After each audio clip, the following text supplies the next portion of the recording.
Good morning. So my first time foiling, I went out to the most mellow break I knew, and I did a lot of this. A lot of falling, a lot of struggling, a lot of just not knowing what I'm doing. And this here was the longest flight I had, and then I almost face planted on the foil.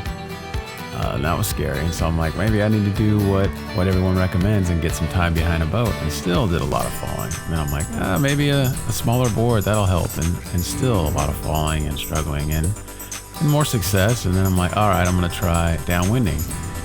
Did that, same thing, even more falling, more struggle, just hard.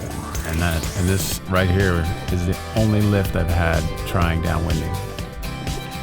And still practice and still stay with it. And so then I had an opportunity to do a 2-day foil clinic. I had about a half hour each day. This is the second day. I'm strapped on a really small tow board, and even though it's like victory at sea, howling, almost like downwind kind of conditions, I feel way more comfortable. And I have some foot straps and they're set really loose. And bottom line is I would have saved myself a lot of frustration, a lot of money, a lot of time.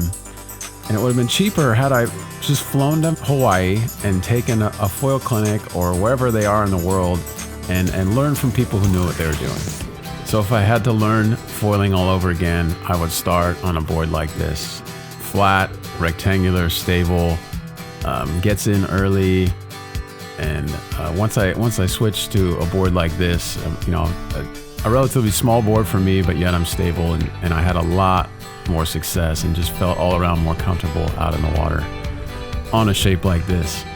And then the next thing or mistake I made was to only get one wing size.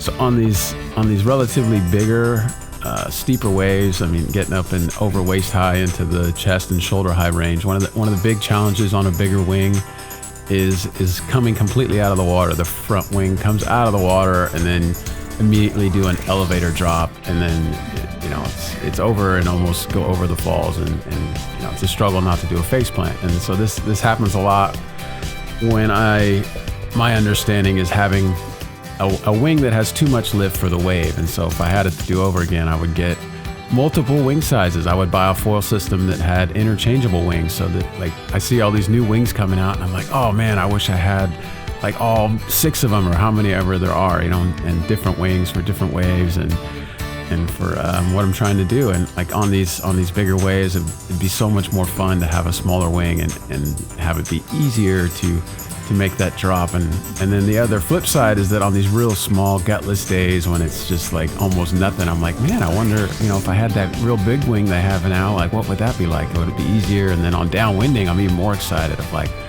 oh man, I can't wait to try a bigger wing next season and just see how that goes. Like I'm really stoked. And so like that's the big thing I would do over again is get multiple wings so that I had that option when I got to the beach of like, I can either go bigger or smaller depending on what the wave is doing. So thank you.